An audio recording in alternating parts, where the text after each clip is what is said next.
Hello, everybody. It's Del Shores. And I'm Emerson Collins, and you're watching The Del and Emerson Show. Straight talk. Real gay. Hi, Del Shores. I thought it was going to be It was going to be real gay because my dog, when a chihuahua starts barking just as you go on the air, that's real gay. That's how you know we're here. On today's show, we have Ted Cruz, Rush Limbaugh, Dolly Parton statue, the Equality Act, some lesbian pirates, Asylum, Ryan Sims, the Malcolm Kenyatta in Pennsylvania, that Central Park Karen, the It Gets Better Iguana, a Throuple and a baby, an American Idol Speedo guy, and more. Whoa! That's a lot. Rip that out. You just ripped it off. How is everyone? How are you?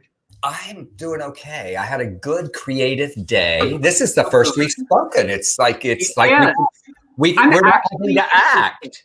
Like we don't have to act. Like, oh my God, how are you, Emerson? I haven't spoken to you. I really haven't spoken to you. Are you okay? Fair to Midland. Yeah. Okay. I always thought when I was a kid, I thought fair to Midland. Because I grew up, playing. Halfway to Odessa is fair to Midland. It was Midland, Odessa. I thought that it was exclusive to Winners, Texas. Fair to Midland was just our expression. That's when one of those circuses comes and plants by the highway between Odessa and Midland. Y'all, that fair to Midland? That's where we were. Fair to Midland. You okay? I'm good. I'm okay. Yeah. I'm fine. It's been a sloggy week. The Malaysia feeling is real. Seems like everybody else is doing all right too. I mean, it's a Friday. This one feels like a Friday. I'm glad it is. I like Fridays. I enjoy Fridays because I like Drag Race. There's always a little fun time there. Yes. I got some edibles yesterday. I ordered them. You do it before Drag Race? Yes, I take them right before Drag Race. It just makes the shows even more glamorous and fabulous. So by the runway, are you sort of like, ooh, look at that? I'm thinking, oh, now I have to take a Provigil to stay awake or drink a cup of coffee. To the end of the episode. You're like, well, if you're not watching Untacked, you're only getting 128ths of the story. Mm-hmm. We need to see them cry and fight. Yes. Everybody, I know we've got a lot of y'all in Texas. How is everyone down there? Before we get into some of the nonsense, as y'all know, my family's in Texas. My brother didn't have power for 3 days, but he had elsewhere to go. My parents are fine. But all of our Texas friends, everybody all right? I have a lot of, I have a lot of students in my acting classes, my writing classes. And so Monday night, it started to go and internet was bad. It was just like half a class because I have a lot of Dallas folks. And then it started all through the week. I started hearing things, and our good friend Nancy, we used to say this all the time, go wrap your pipes. I didn't know what that meant, to go, Daddy's got to go wrap the pipes. But yes. Yeah, but hers burst, and it is awful. Her whole house was flooded, and these images, and it's 30 something people already passed away because of this. It's just really sad. And one of those things that I guess you just don't, that everybody's fighting about whose fault it is. But you and I grew up in Texas. When did this ever happen? Well, and also, it is important the why this happened, how the Texas power grid works, what they allowed companies to do is important to deal with after everyone's okay. It's laughing at memes while people are still struggling and in pain. This isn't the time for that. And the blame game doesn't matter until everyone has food and running water and is warm enough again. In fact, I've been looking through the week, those of us that are other places that want to help, there are a lot of organizations doing on the ground work. I found 5 that I donated to in Dallas. That's where my family is. There are organizations all over Texas that you can contribute to if you want to. And also 2 of these, the Genesis Women's Shelter and Our Friend's Place, both work with women getting out of domestic violence, women who need housing. And they had pipes burst, and so they can't house the people they normally house. The Human Impact, the North Texas Food Bank, and the Bridge are doing real work right now, delivering hot meals and making food available. But there's a bunch of organizations that do year-round work that have had damage who also need help. So if you've got some time or some funds, look for organizations that you can contribute to. I put the ones I helped out in the bottom if that's useful to anybody. But there's a lot of recovery work to be done as we get out of this too. Yes. So, I mean, you know, my brother is in San Antonio, and I'm sure you saw that big apartment building just up. And they were interviewing this woman today, and I don't know why. You know, a lot of you don't know this, and I think you know this about me. But when I was in high school, our house burned. So for me, there's something just so emotional when I see anybody losing, and this woman is talking about she said, everything I have is up there. And as they're interviewing her, that building just started collapsing, and it was just horrifying. So there's just a lot of people that are in need right now. So thank you for putting all that up. I appreciate it. I will give. And relatedly, let's talk about this man. Yeah. I mean, honestly, my favorite part of it is that he thought he could get away with this. Like, I don't fault Heidi in those group texts where she was telling people, we don't have power and it's cold and we want to go on a trip. If you've got money and you can go somewhere else, no judgment. But that he thought he could go to Mexico for 4 days and no one would find out is jaw-droppingly stupid for a man who cares only about power and perception, you know? And immediately started spinning and lying to the degree that the lie happened at the airport. The first lie saying it was always my intent to come back, you know, because you have to escort your children and your grown wife to Mexico. You know, in that 24 hours, he was going to have a lot of wardrobe changes. Well, now, no judgment. I have packed like that for a 12-hour trip, so I'm not assuming anything based on the luggage. But that changing that plane ticket in the morning and thinking people can't see ticketing services. You know who works in ticketing? Gays, Black women, women of color, people of color, and white ladies that are friends with all of those groups. Yes. So yes, that was stupid, and then immediately started, retracting and saying it was afforded. He was going to work there, and he's just so full of shit. Just so full of shit. I just tweeted all day long at him yesterday, just for fun. And then throwing his daughters under the bus. Like, my young daughters said, Daddy, we just have to get to Mexico. You know, it's huge. Like a 12-year-old, the tween set. Like, I mean, but from a guy who let Donald Trump call his wife ugly and his father, you know, potentially an assassin or whatever, I guess it's not surprising. My favorite response, though, was from fellow Texan Casey Musgrave. She said this first: makes cruising for a bruising tease, donates profits to Texans in need. Then she said, hold on, link coming soon. Don't run off anywhere. And then she fully did release the t-shirt. Texas is cold, I can be cold. I think it's up to like $500,000, and she's going to donate the profits, just like AOC is doing. But O'Rourke's been on the phone with everyone in the world. But I love shade for a good cause. Oh, I do too. I love shade, period. And you know, I said, and I do believe this, here's how to be a good dad. It's not to escape. It's actually to lead by example and show people how you can help the people who elected you. And I said to him in a tweet, I said, and if you don't know how to do that, please just ask Beto O'Rourke. Just ask the guy who barely lost the election to you. Yeah. I just put the link for Casey's shirts if you want to cruise in for a bruising tee in the chat. But yeah, the effortlessness, right, with which Beto O'Rourke, who is not currently an elected official, used his power and his platform to start phone banks and phone trees to check on people that live alone, to like send warming vans and buses around to pick up people.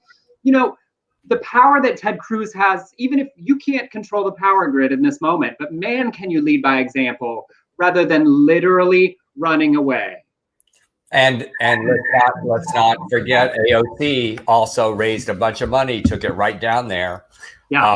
Rob wanted to know, did Ted answer you? He has not answered me. He has not answered me at all. Here's the other thing about this, and I know we have to move on because we have so much to talk about, but I think it's hysterical that their friends that Heidi tweeted to sold them out with the tweets to the New York Times. It's like, that is not a good friend. Also, like, if you're but that's the problem, right? When you're the kind of person Ted Cruz is, you're friends with people like yourself. Also, hint that I saw from someone say earlier today, if you're the only person dropping information in the group chat and someone's being suspiciously quiet, you should worry about that person. You know, right? Group threads should be, we all go down with the ship. You know, if this gets out, everyone's in trouble. Right. But I didn't even mind the content of that. Look, people complaining about the circumstances. My brother was fortunate; he had someone else's apartment to go to that had power. Like, there's varying levels of do what you need to do. Ted, the elected official, if he'd put his wife and daughters on a plane and sent them somewhere warm and he was making phone calls, I would have had no judgment. Great. Let your family be elsewhere and work for your constituents. Sure. But poor Snowflake. But you know what would have solved this problem? Our friend Stuart pointed out, just get a little private ride down there. Him going through and taking the policeman to escort him through, and Well, also, I mean, at least it shows that Ted Cruz is not on the grift, because seeing his name on that business select upgrade list, I was like, you are just taking that government paycheck. That's all you got. Yeah, maybe so. He'll have a book deal at some point. In other fun things, Dolly Parton has announced she does not want that statue in Tennessee yet. No, not till I pass, she said. Not till I pass. I love her so much. I love her. I actually tweeted class act, and then I tweeted Ted Cruz ass act. Yes. Oh, ass act. That's what I perform for Blake at night. Well, yours is a good ass act. His is an ass act. But I loved it because it made me think of what you say about Lifetime Achievement Awards. My life is not over. That's right. She said, when I go, be fine, just do it. Right now I don't need it. Also, I feel like it's biblical. No graven images, no false idols. Because Lord, I'd be worshiping. If you put Dolly Parton in a church somewhere, I'd certainly go drop my coin and light a candle there. Well, I said it in one of my shows. In my home, it wasn't the Trinity. It was the Father, the Son, the Holy Ghost, and Dolly Parton. Correct. We love Dolly. And all right, we asked on Friday, y'all, is anyone giving up anything for Lent? I have decided I'm not. I've given up enough this year. I'm not giving up anything. We did do Tuesday Night Mardi Gras, though. The Princess and the Frog is Blake's favorite Disney movie. We literally have like Princess Tiana pot holders. I'd get it, but I'd have to get up. So he made full gumbo. We put Mardi Gras masks on the Christmas tree that's still up, so it could be a Mardi Gras tree. Gumbo, and watched Princess and the Frog listening to like New Orleans jazz on the ASMR. We did a little theme night. That just warms my heart. I could also, but I can't eat anything spicier than salt, y'all. So like getting down a bowl of his gumbo, I was like sweating like it was 100 degrees. Yeah. So, Rob, not giving up anything. Nothing. Just nothing. Fuck it. I don't want to give up anything. Done enough. Michael said, it seems like we've all given up a year already. Yeah. I think that's good. I think, Michael, I'm with you. We've given up enough. Also, wait, Ken said, I'm giving up concerts and Broadway shows. Me too. I'm doing that. I'm giving up income. A lot of it. Blair, I gave up Cancun for Lent. Robert, I gave up lentils for Lent. Y'all, I don't have anything left to give up. There's just nothing. I'm giving up radical Republican acquaintances for Lent, or maybe forever. Oh, that's a good one. Art, I like that one. Before we go on to more news, I want to say happy birthday to Lori Papadopoulos, who is our friend from birthday. Yes, it's my brother's birthday today too. He's 65. He got his vaccine. Happy birthday, Dexton. Yeah, Dexton Shores, 65 years old. I called him. He's now a rabid Democrat, and I called him as if I were calling from the Ted Cruz headquarters, wishing him a happy birthday for all the constituents, and he thought that was not exactly funny. Oh my God! Be like, look, he's come a long way, but don't push too hard. So, all right, well, y'all, we've got some wonderful news. Rush Limbaugh died.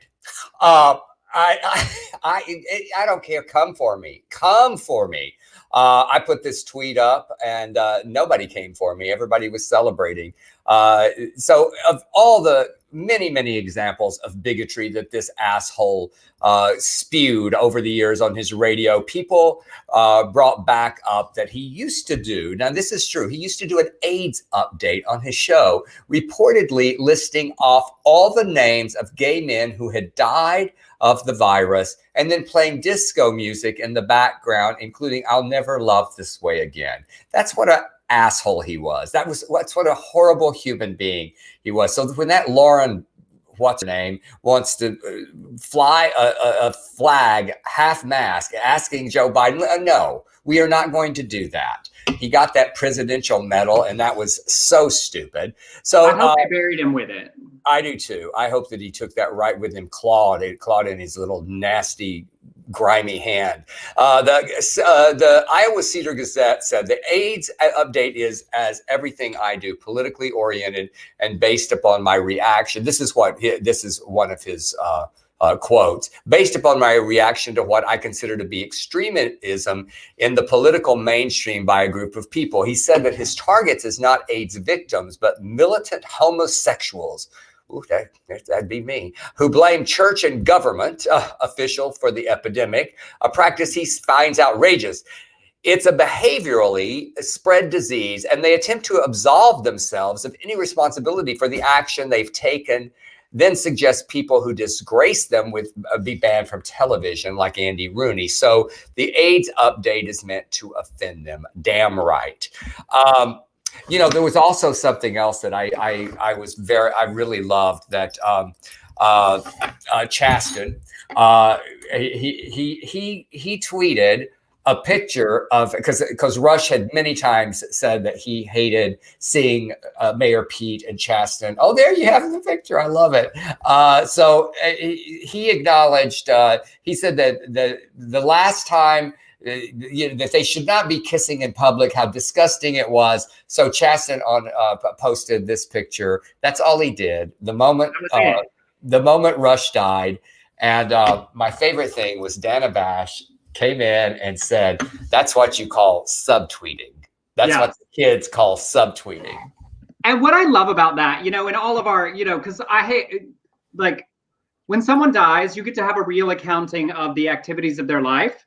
And glad, sad, whatever, his own words, the own words that he has said over many decades on the radio about marginalized people, about Black people, about women, about LGBTQ people, like happy, sad, whatever, his own words held up as a mirror against the life that he lived are enough to convict him, I mean, the Michael J. Fox clip that was just going rampant over, where he was saying that he was faking Parkinson's disease, that the clip of him saying, let's look at the kids in the White House. And then he showed a dog first before he showed a 13-year-old Chelsea Clinton. He was a horrible human being. So I like this. Were the Poppers named after Rush, or Rush named after the Poppers? For our non-gay men in attendance, Rush is the brand name for Poppers. So that's how that joke works. And that picture that I tweeted with me flipping off the drive, that's in Cape Girardeau, Missouri. That's his hometown. And I was teaching that week at his alma mater, but he only completed 2 semesters of college. Yeah. Yep. You're like, that Betty Davis quote stands best. Yes. Rush Limbaugh is dead. It's not supposed to speak ill of the dead. I heard that Rush Limbaugh is dead. Good. Yes. All right. Moving on from him quickly, because the faster he fades from anyone's memory, the better. In genuinely exciting news, yesterday, out Representative David Cicilline introduced the Equality Act to the House of Representatives. Passed in 2019, but failed in the Senate. The House vote will take place next week. They're also working around Biden, the COVID-19 relief package, so that could shift a little bit. For those who don't know the specifics, it would amend civil rights law that exists, the Civil Rights Act of 64, the Fair Housing Act of 68, to ban discrimination based on sexual orientation and gender identity. Employment, housing, credit, public accommodations, education, and more. And would also make clear that bullshit Religious Freedom Restoration Act does not provide legal cover for anti-LGBTQ discrimination. Passage of the Equality Act would make it much harder for future courts or presidents to undo bans on discrimination. Senator Jeff Merkley has planned to introduce it in the Senate. And it's one of the goals. Biden had said this is a goal for the first 100 days. So at least with the majority, we should be able to get it taken up. And as long as Joe Manchin or someone doesn't do nonsense on this like he's doing today on Senate hearings, maybe we will have the opportunity to get it passed and have a blanket federal legislation on this. But don't they, Emerson, correct me if I'm wrong, but was I hearing that they need 60 votes in the Senate for this? Or is it just a majority?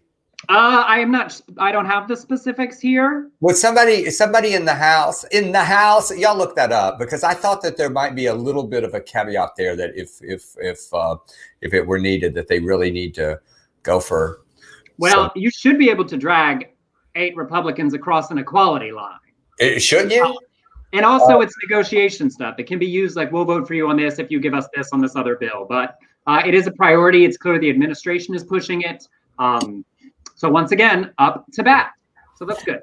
All right. And we in some British news.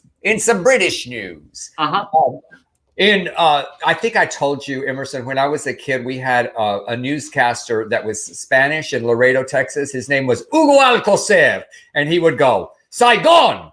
And then he would do a story about Saigon, but he would always end up. So I go, London.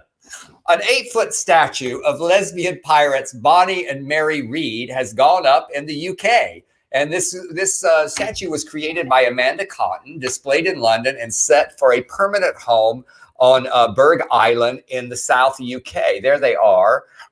She said it was designed to celebrate the lesbian pirates' personalities through the metaphor of fire and earth. But locals were outraged when Paris, what's that? Ice, fire and ice. What did I say? Oh, no, it is earth. Sorry, I just assumed. Oh, well. Okay, so locals, let me get back on this horse. Locals were outraged with the Paris Council voting against it this week. But it's not what you think. It's not because of homophobia, and it's not anti-gay. It's anti-pirates. They were horrified at at celebrating pirates. Some thought a fisherman's wife would be more appropriate, even if it were, a lesbian fisherman's wife. Yes. So local Michelle Knight Waite said, I'm also a big fan of the tale of these 2 legendary pirates. However, I feel that the statue will distract from the historical side. It brings nothing of value. The statue seems to be a very patriarchal view of 2 skinny women with holes cut out. I really don't get it. On top of that, the statue itself does not depict the energy of the 2 female pirates in any way. They are just dressed as men and powerful, and were powerful sailors. So, I'm not sure. I don't agree with Michelle Knight. Wait. I'm upset. I just found it hysterical that it's like, one, it's like they dressed as men and were powerful pirates. So there's like a feminism reason to object to it. There's we don't want to celebrate pirates because we're a fisherman's village that they would have raided once upon a time. But now I desperately want the Netflix, even if it's a mini series, about these lesbian pirates. Pirates of the Caribbean, Lesbos edition. I would love that so much. These 2 women who dressed as men and rode their boats around, stealing from people. Stealing. I think we could have some other statues of butt pirates. That's what I'm thinking. Well, I mean, that is the much more common gay pirate we're familiar with. Lesbian, it's Mary. Wait, what were their names? Mary and Anne Bonnie and Mary Reid and the butt pirates. It's the 2 lesbians and their gays on a boat. I wonder where that term "butt pirates." I don't know. It seems to imply a lack of consent, you're in there without permission. Butt pirates. He's just a butt pirate. How we always love that phrase. I do too. And how we've reclaimed queer, and I'm just going to reclaim. How do you identify, Delcious? I am a butt pirate. And my pronouns are I and Métis. I'm a butt pirate. Oh, we've gone off the silly rails. So John says butt pirate originated in the Navy. Oh, John knows everything. Do you notice that John is like a wealth of information? I just want the super queer pirate show. Get some gays, lesbians, some trans people. Just have a big old rainbow boat, riding the seas. Oh, wait. Oh, we got a long one from Art. Etymology. Butt plus pirate term is believed to have originated from the fact that pirates search for treasure in inconspicuous locations. Ooh. I'm gonna start calling my butthole inconspicuous location. And I will just call it my treasure. Your treasure trove. That seems like a Middle English lady's reference to her virginity. I must keep my treasure from being plundered. There's definitely some novels where that has been written. Oh, I'm so glad we don't have any censorship on this show. Hey, look, it's all, yes, we're not getting paid. We say what we want. I am obsessed. Lesbian pirates. I just want Julie Goldman in a pirate outfit. Julie Goldman and Kate McKinnon. Reunite them. I want Kate to have flowing long blonde and Julie just as Julie. In her butch self. Julie's the meaner one. She's just mean. I said reunite them. For a little trivia here, who knows where Kate McKinnon and Julie Goldman, what did they star in together? I do. I know. And also the Navy, talking about seamen, I'm sorry, the war on the water is a little bit gay inherently. I just, I told you, I just binged Sex in the City. Boy, that one Navy episode, they got a lot of seaman jokes out of it. You're just Fleet Week and all that. Sail the Seven Seamen. You want to tell them this one? Your answer to your question? Oh, do they? It was the big gay sketch show on Logo. One of the very first Logo shows was. Yes. That's where Kate McKinnon was with Julie Goldman. The more you know. All right. In serious news, I found this story a couple of weeks ago and have been waiting to put a place for it. Talking about asylum and immigration, because that's certainly in our news this week. A Pakistani man in 2003 was arrested for having sex with another man. He fled to Scotland, got a 1-year work visa, and then applied to stay and filed for asylum. He was ordered to leave the country 16 years later in 2019, but the Court of Sessions has ordered it to be reconsidered. He sought safe haven on the ground that he was homosexual and he would face a real risk of persecution in Pakistan where he returned. When he was arrested originally in Pakistan, he was beaten in a police station, criminally charged, and only escaped when a policeman was bribed by a friend. He returned home, was disowned, and when it was documented in the newspaper and had nowhere to go. And this was the piece I wanted to really reiterate when we talk about immigration and asylum. He sold a kidney to raise the funds to travel where he could safely settle.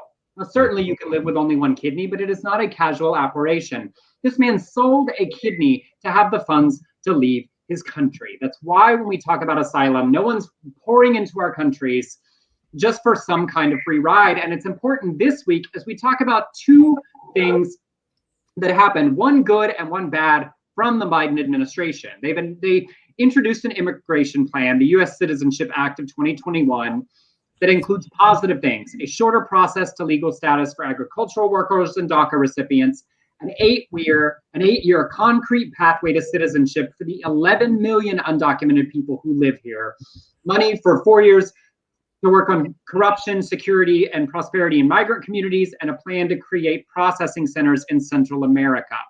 The flip side is, one of the things they said before the election was that what ICE does in our country is terrible. The way they treat people, the way they find people, the way they deport people, the actions they use. So the belief was that they would disband ICE, that they would stop ICE deportations. And this week they put out new guidelines that has really angered the immigrant community, advocates for undocumented people.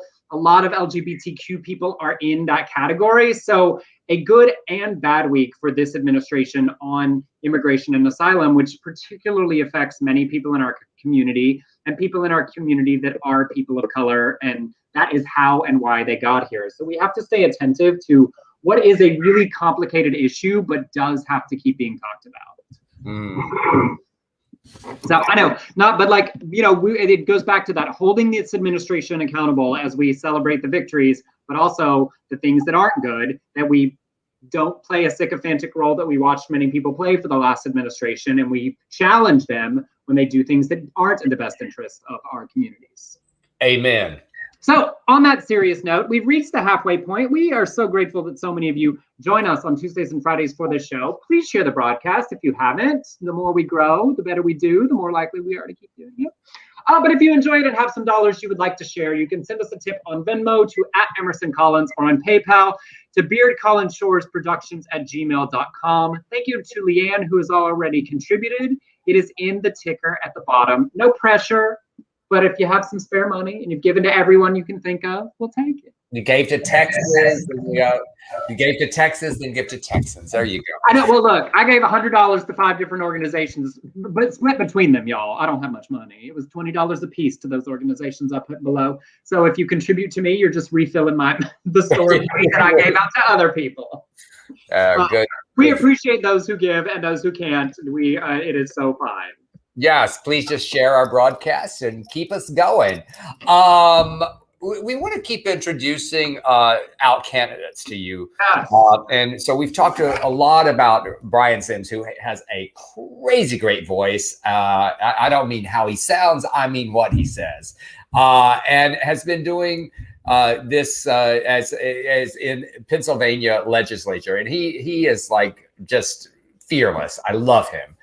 This week, he announced that he's running for lieutenant governor in 2022. He said in his launch video, "My time in the Pennsylvania legislature has taught me a lot about not only how Pennsylvania government works, but a lot about how it doesn't. I think it's time for me to take what I've learned in the House and to be able to bring that leadership to the direct service of the governor." And he's very handsome as to boot, but just smart, just so smart and so articulate. I just love him. So there's if you want to donate to him, please do. And then in other news, just yesterday, this news is so recent. Emerson had to send me a revised outline. Update.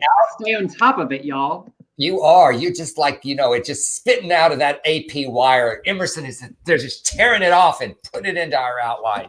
So Malcolm Kenyatta announced he's running for the Senate seat to replace Pat Toomey and will face Democratic frontrunner and Lieutenant Governor John Fetterman, who announced earlier this month he is also running. It's expected to be a very competitive race and primary. So here is his donation.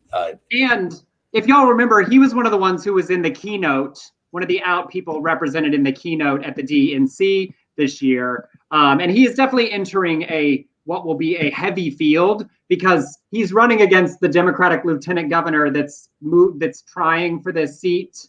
That is why Brian Sims is running for that now open seat. So incredible representation in Pennsylvania. The Republicans there are awful. That's where, of course, Dr. Rachel Levine is. It's moving up at the Health and Human Services Department, Assistant Secretary.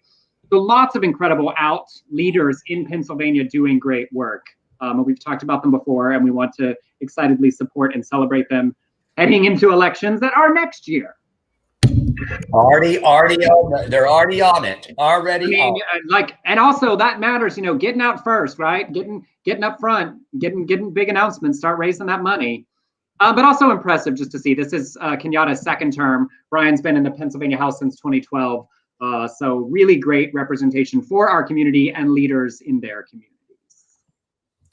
Absolutely. All right. Was rolling on through. Oh, up next. Okay. Y'all remember last year we told the story of the Amy Cooper, who became known as the Central Park Karen. Correct, but I want to say her real name because that's the important piece, right? She was the one that Christian Cooper, the out gay black man who was the bird watcher, that they had a confrontation in the park about her dog being off her leash, and he recorded the video, and it showed her calling 911, screaming hysterically about an African-American man threatening my life, but you could clearly see him standing far away doing nothing, weaponizing him being a black man in the park. And the big conversation that happened around that and how dangerous encounters with police can be for Black people in our country. Well, this past week, those charges against her were dropped. She was charged with a third-degree falsely reporting an incident. Prosecutors in Manhattan asked a judge to dismiss the charges, saying she had completed 5 sessions in therapy designed for introspection and progress, and that psychoeducation about racial equality is woven into each therapy session to prompt an understand and reflection. She didn't say anything at the hearing. She was fired last year from her investment banking job. She has had real-world impact from this. And a reminder that Christian last year said he thought that she had had enough, that he bringing her more misery seems like piling on, because he wanted to focus on the underlying issues that have plagued this city and country for centuries. He wasn't really letting her off the hook. His point was, it is larger than this. This is representative of an issue Black people face. But really interesting that she lost that job, but there will be no further consequences. And weaponizing the police against a Black man as a white woman triggers, Medgar Evers, like so many historical issues of white women using Black men as boogeymen that is central to this conversation we've been having for the last year about being anti-racist. And I watched as it was incredibly frustrating for a vast number of Black people to see it feel like she got off of what was the appropriate charge. False reporting was the correct. And historically, so there are so many cases. I mean, Tulsa comes to mind, Mississippi comes to mind, where there were just lynchings when it was, false accusations by white men about their white women, or white women about Black men, and taking it all into their own hands, and it's been horrific. So it was very, very serious, and boy, I'd hate to have anything that I did that high profile. Right. And also, there's certainly a range of racist actions as we talk about systemic racism and microaggressions, and the difference between a small microaggression that builds up for Black people and a situation like this where your actual actions, your actions, not your racist joke you made, not a shitty thing you did.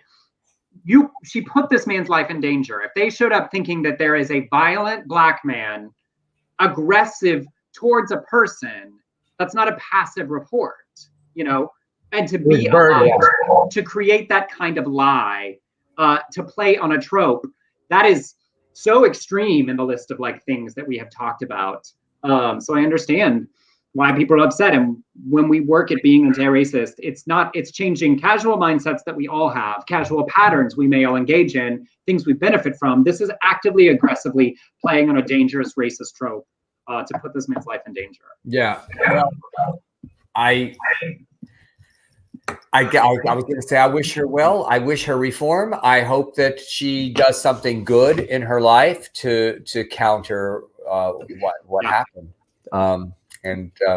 All right. Yes, Kelly, she did lose her job. She did lose her job. Yes, she did. So that she has certainly experienced real world impact. Yeah, she's had some punishment. So, all right. Well, I don't know how many of y'all saw Dan Levy the other day host SNL, and I thought he was fantastic. That there was one of the digital shorts that was a spoof on the It Gets Better campaign. It starred all the outcast of Saturday Night Live, Kate McKinnon, Bowen Yang, and Punky Johnson, talking about how some issues do not necessarily get better. And it cracked me up because it made us think of our dear friend Sarah Hunley, who was obsessed by the fact that she thought we were lying when we said, because it doesn't always get better, she said. To me. Yeah, to you. So they mentioned income taxes, online bullying from gay Twitter, and an iguana that was terrorizing Kate McKinnon throughout the fake ad.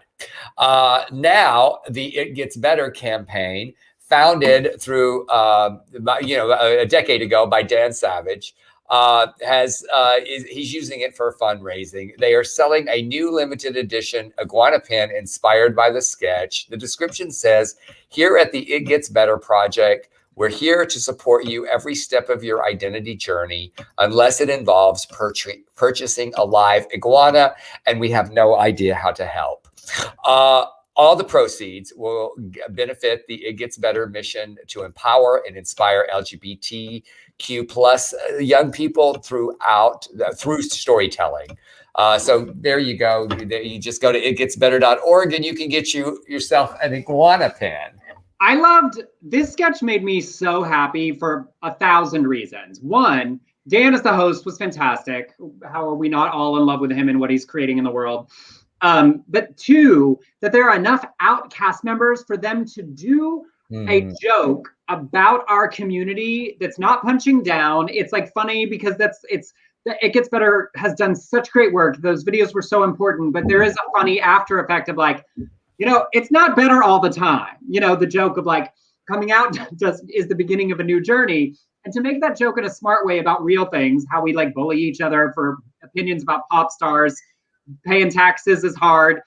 And then this random joke about an iguana, and to see Bo and Yang and Punky and Kate and Dan as all out performers in the ad about something about our community, as I stare at my computer. I just love that so much. It just felt like such good progress and such a good joke and a fun spirited joke. Just everything about it won for me. And now It Gets Better is making money off of it. Win, win, win.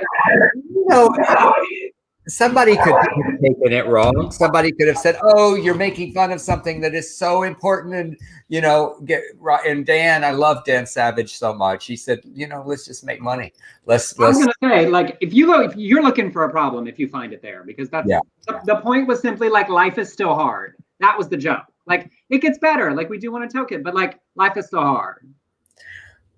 Yes, it is. Just saying. Like there's some moments. You will have moments. All right. This next one, we talked to the other show about that terrible bigoted preacher out of Nigeria. And I wanted to share a balancing story that's also from Nigeria. There's a photo here that's a little difficult to look at, but the story works out well. So I just wanted to warn you before I pop this up. Those are both him. Nigerian man Kolawole Solomon Igintola, seen in both photos on the left, shared the left photo last September saying he had leukemia with the caption, "I've been sick for the past 9 months. I was hospitalized and the doctor confirmed I had leukemia blood cancer. And now they have to place me on chemotherapy, which will cost about $2.5 million in their currency, which I don't know what to do or where to get it because I can't eat or even move out of bed. Please, my people, I really need help right now." Well, on the right is Nigerian social media influencer Bobrisky. She's trans. She stepped in to pay the almost $6,000 for the treatment. She has over 3.5 million Instagram followers. And so he posted the follow-up photo on the right last month, showing the dramatic difference in improvement as a result of the treatment, and thanked her for her generosity, saying, "God bless you always." So just, because that's not our community, of course, there. I want to share that there are vibrant, great things happening in the community in Nigeria, despite the laws there. And what an inspiration for her to see him on Instagram and reach out to help because she had the ability to do. I just love the success stories, even while facing bigotry and persecution. So I just thought it was a nice balance to that shitty story we had to share the other day. Yeah, compassion. It really does warm your heart to hear about people who care like that, and for someone that just touches you that you don't know. And the flip side, of course, being like, I hate sharing our medical stories here now like that, because like we should have medical systems that don't require the generosity of a stranger to keep someone from dying. Medicare for all. Let's do that. Don't get me started, Emerson. I told you about my trying to call insurance company and doctors to figure out how much this surgery is going to cost me to replace my shoulder. And within an hour, it was from one time it was 20,000, and then it's going to be 1,400, and then I'm like, what? So like our tax code and our medicine bills, like you should not need a professional to like navigate your medical insurance. And you shouldn't have to worry at any point that you won't be able to afford it. It just should be baseline. I don't understand. Like, first, let's do that. Those people working at doctors' offices and billing and insurance companies, they should have the answers rather than I'm not sure. Yes. sure. And also, no one should be stuck in a job that they only are working because of the insurance it affords them. Like everything about our culture and our society would be better if people could just trust that when they get sick, someone would take care of it. Okay, and I'm very fortunate I am fortunate. Perhaps you can sell sorted merchandise from your hospital room. Well, I hawk it everywhere else. Not to say. Wait, and people do want to know, did you get it figured out? I did get it figured out. Thank you for asking, Rob. It turned out that my doctor is in my network, and all I have to do is pay my hospital deductible, and it's going to cost me $1,400 to have my shoulder replaced. So that is I do have very good insurance with the Writers Guild. Like Tony said, it's like, you need these significant surgeries and then have to worry about who's going to pay for it or like be stuck with this debt for the rest of your life. Yeah. Anyway, I didn't mean to fall down the rabbit hole, but I just, it's okay. Y'all know I try to be the reasonable one on most things. I try to be, but I just don't understand. It's the one issue I don't get. I don't get how everyone. Wait, I saw that. I saw you. I try to be the reasonable. Or what are you saying, that I'm the unreasonable one? Is that? Yeah. No, I'm kidding. No, that wasn't a personal attack. But if that shoe fits, honey, wear that heel. Okay, well, all right. Let me see if I can put this on and squeeze my big fat foot in it. Okay. Y'all, I love a good throuple story. I do. I want to put it out there. I'm looking to be that third. I'm looking to be that third. I have a feeling it's not going to happen because the demographic is usually two older gay guys who get this young guy to come in to their relationship. So I would have to be. If I'm the young guy, it's going to be. There are couples in Palm Springs where you would still be the young one. Set your sight. I believe in you. Yeah. Well, thank you, Emerson, for that. Carl and Carl, our friends. I just put it out there, y'all. I'm willing. So in 2017, 3 gay men made history when they became the first throuple to be all listed as fathers on their dad's on their child's birth certificate. One of the men, Ian Jenkins, is a San Diego doctor and a university professor, and he's now written a book about the journey called 3 Men and a Baby. He and Alan Mayfield have been together 17 years, and they opened up their relationship to Jeremy Allen Hodges. I bet that. Do you think Jeremy's in the middle? Do we know which one's who? You go on and I'll find out real quick. Okay. I don't want to make an assumption based on age. No. They have 2 kids. Piper is 3 and Parker is 18 months. How adorable are they? With surrogacy, you have to have a court order on who are going to be the legal parents. And after initial resistance, a California court ruled them all able to be Piper's her birth certificate. To the kids, they are known as Dada, Papa, and Daddy. They've talked recently about how important it is because of pension and health insurance, which we were just talking about, with their 3 jobs. When people comment on their relationship, Ian says many parents long for another partner, more love, more help with the kids. We just went out and made it happen. So 3 dads and a baby will be published in March. Also, I love that, like, we say all the time it takes a village. Well, they're just having sex with the whole village. That's all. Good for them. And they're it's no different than a commune. Their account is really cute. Y'all put it up again. You can follow them and the journey of them. It's 3 dads and a baby on Instagram. But because it's always all of them, I can't tell which is which name goes with which of the gentlemen. And I want y'all, I want to clarify this whole throuple quest that I'm on.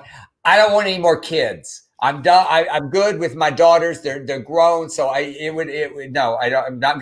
don't want to be roped in. Oh, Dale's raised 2 kids. Let's bring him in. No. I love that they answered the question of what do they call them? Because I feel like, that's a conversation all the time of like, who's dad, who's daddy, who's papa, who's, what do we call them? They are very cute. I'm just stuck scrolling their handsome Instagram. So you can find more if you want. But I'm not. 3 dads and a baby? 3 dads and a baby, all the underscore between every word. Yeah, I can't tell. And now I'll just taking up the show. But go scroll, have a little look, and find. I just enjoyed the story. And I feel like there's also sometimes a misperception, right, of like poly people, or that it's like throuples just for sex. And hearing them talk about that, you know, thinking about their work and pension and healthcare and all those kinds of things, that like the birth certificate really did matter. The story did say, like, you know, it was complicated with the judge explaining all of that. And I think they probably had to convince them that this is about a real thing. So, oh, stop. Somebody pitched a throuple for you. Oh my God. I don't That's like what you you. call a hate fuck. I don't like you, Douglas. I just don't like you at all. We're done, Douglas. We're done. That's all. I'm so sorry. That is I need that to be repitched. Somebody come up with a better throuple. That I can't leave this show today thinking of that horror. That's like a genre of movie I don't even go to. Horror. That's like a horror movie. That's a horror. That's when people say it with only one word. I'd like a horror movie, but not a horror movie. Now, so you'd be like, how about Dustin Lance Black and Tom Daly? You know, let's. Yeah, I would, without even any negotiation, I would say yes. You would not turn down that Evite. That's just I'm imagining invitations to guest star with a couple on an Evite. Oh, Bitsy. Oh, did Bitsy have an opinion? Okay, so Sissy started crying, wanting to come up here and be part of the show. Bitsy is in a chair next to her and growled at her. Like, no, bitch, I'm in line. So this is. Sissy said no. She said, I'm the third. You already have a throuple of chihuahuas. Oh, here's a good one. Brian Sims, Emmanuel Macron, and Dell. Yeah. Oh, so there. There. All right. This next one. Is anybody watching American Idol? I did not. I gave up long before even the reboot, personally. Lori. I just got a little half chub. Imagine Ricky Martin, Cheyenne Jackson, and Dell. Also, Cheyenne Jackson. I am so in. Cheyenne's husband, Jason, New York Broadway boy. I know, but that's so wrong. See, that's wrong, Lori. You can't pitch that because you'd have to break Cheyenne and Jason up. I'm sure. Yeah, well, you know, you could. But I'm sure Jason would get approval over the activity. Now, if Jason and Cheyenne said Ricky and Dell come on in, then we could. It's like a quartet throuple. Aggressively positive consent got obtained before. Anderson, Cooper, Tate, and Dell. Okay, Tate. There you go. Make it happen, Tate. Somebody tweet Anderson Cooper. Tate, go ahead and tweet Anderson. Say, you know, I don't know about your business, but I was just wondering if you'd be interested in our throuple situation. Just he's obsessed with Leslie Jordan. Just make sure you drop that name. Right. Just drop that name. Say Dell is one of Leslie's good friends. Good, dearest, longest running friends. He knew Dell when he was straight. As Leslie often says, I knew Dell when he was straight. I didn't even know. I'm giving Idol a shot this season. First one was okay. Well, I want to share about, and not the one everybody else is talking about. I want to share a fun one. There was a model who showed up in a Speedo with his own parody lyrics written, and I want everyone to hear or see this particular audition. Here we go. Maybe. It's painful. Oh no. Can you hear it? No. There it is.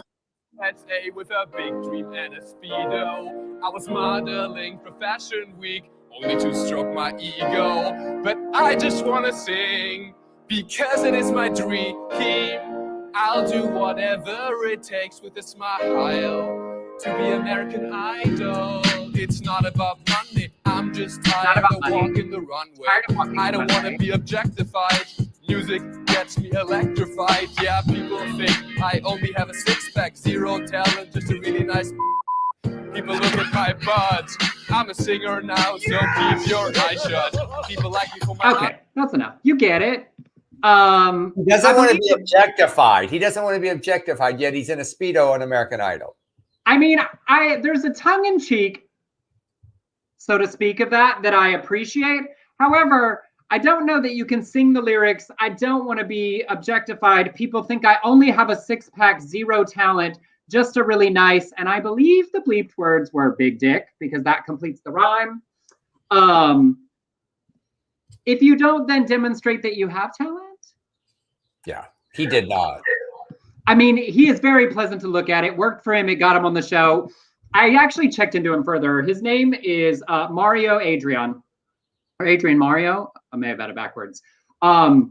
He has 565,000 YouTube followers, and he has an OnlyFans. He's even in a bromosexual relationship of sorts with another YouTuber. So I think it did for him exactly what he wanted it to. Seems there is some self-awareness in the lyrics. I don't think I would have leaned into the, like, people say I don't have talent quite so hard if you're not going to be good at what you're doing. But see, and he did a catwalk off with Katy Perry and the other judges afterward. Ken said it was hilarious. That was. Art at, or demonstrate that he has a big dick. Well, he does have an OnlyFans. I was not willing to pay for the content to find out what's there, but it is available. But as I am one prone to putting out in too much Speedo content, I'm not judging, because he knew what he was doing. Everyone else knew what they were doing. And I thought it was a far more delightful than the other audition on the first episode that I didn't even watch, that everyone talked about. I did watch it. What'd you think? We're talking about Claudia Conway, George and Claudia Conway star. I felt kind of like I didn't. I was conflicted because I feel bad for that kid, and I just felt like it was such an attempt to rebrand both George and Martha. I mean, Kelly. Here we, Claudia posts all these screaming videos of Kelly and Conway and says the dad abused her, and yet they're there and being what is looked at. It looks like they're being good parents to the. I just don't. I don't want to be a part of the rehabilitation tour. I just don't. Right. Well, it's also, certainly the stuff she's posted, the allegations she's posted are alarming. She is 16 years old, and if that's what's happening there, that's incredibly difficult and damaging, and to be involved in.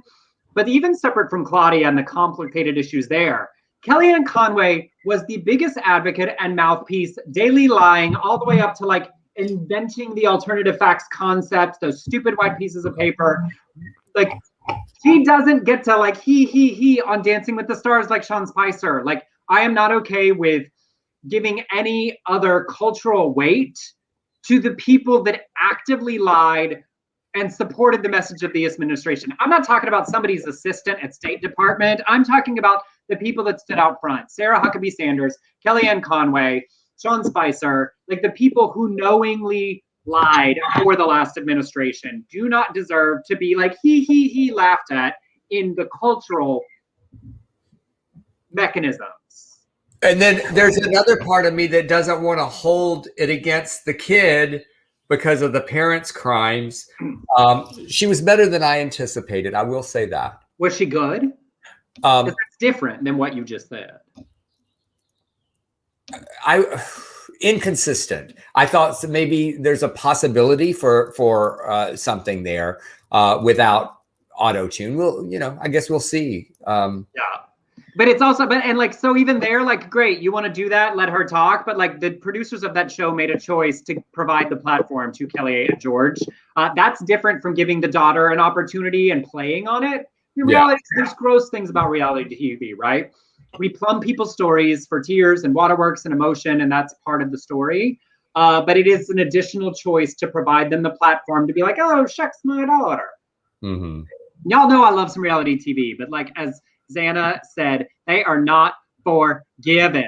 I love it. And I love the periods after every word. It's one of my favorite things to do on Twitter. Before we wrap up, Jacob had some more. Leslie Odom. I assume that was Leslie. Oh, Leslie Odette. I think he needs Peanut and Odette. Annette Barnett and Leslie Jordan. Now that's just wrong. That's just wrong. Dale Dickey smoking in the corner. I don't want to think about you and Leslie Jordan having carnal relations. Stop. I just bring up my lunch. I'm still on Ricky Martin. I'm still Ricky Martin, Yes. Ricky Martin, Cheyenne Jackson, Cheyenne Jackson, Ricky Martin, Yes. Ricky Martin. Correct. Well, y'all, we've reached the end. We do appreciate if you choose to give tips. You can thank you, Kelly, who just did. You can send us on Venmo to @EmersonCollins or on PayPal to beardcollinshoresproductions@gmail.com. It's in the ticker below. I always ask, does anyone have fun weekend plans? You've got teaching and whatnot, right? Anything beyond the So use? drag race, gonna get stoned tonight. Gonna give me some edibles going. Gonna watch Promising Young Woman also. Good for you. Did you see it? No, I told you I can't watch these dramas. I'm not. Yeah. Okay. You can't. I just no. I'm still on my I'm watching a German TV series set in the late 1920s. That's what Greg and I are binging right now. It's called Babylon Berlin. It's so fun. It's like Weimar Germany. There's like this this episode they were just at like this underground queer bar with like a trans performer on the stage and like gays and lipstick and flapper dresses. I cannot deal with like current modern drama. My emotional well-being just can't handle it. Ken did say last night's Call Me Cat, Cheyenne dressed as a cowboy dancing on the bar. So Leslie is getting an eyeful of that Cheyenne Jackson. I have not seen that episode yet. To answer the question, yes, Claudia did get a golden ticket. Zoe's playlist. Just a quick comment for Dell. I massaged Cheyenne Jackson years ago here in Dallas. Let's just say he was a super sweet guy. Jolene, that makes me so happy and so jealous. Like that man, that voice, those thighs. I mean, just anyway. You know what? I'm loving him on the show too. I think he's a really good actor. This is the right genre for him. He's very, very good in this role. If we ever sell 10,000 TV shows, do you know who Jeanette MacDonald and Nelson Eddy are? They were big musical. They made a bunch of musicals together in like the 30s and 40s. They were a big power. Yes, Jeanette MacDonald. Yes, of course. Yes. Well, her big leading man was Nelson Eddy, and they like had an on and off again affair basically their whole life while they were married to other people, and then bought apartments at the end of their life that connected. I desperately want that series starring Cheyenne Jackson and Laura Benanti. Oh, well, look at you. Random. Anyway, y'all. Rob asked, I find these shows on Netflix. We've been binge watching foreign shows because it makes me put my phone down because I have to read the subtitles. And Rob, I keep telling you, there's this thing called Google. It's a good friend. Yes, you can look things up. All right, y'all. Take care of yourselves. Be gentle to each other. Do something that makes you happy, and we'll see you on Tuesday. Yeah, and stay warm, y'all, in the Texas, Oklahoma, all my friends down there. Love you guys.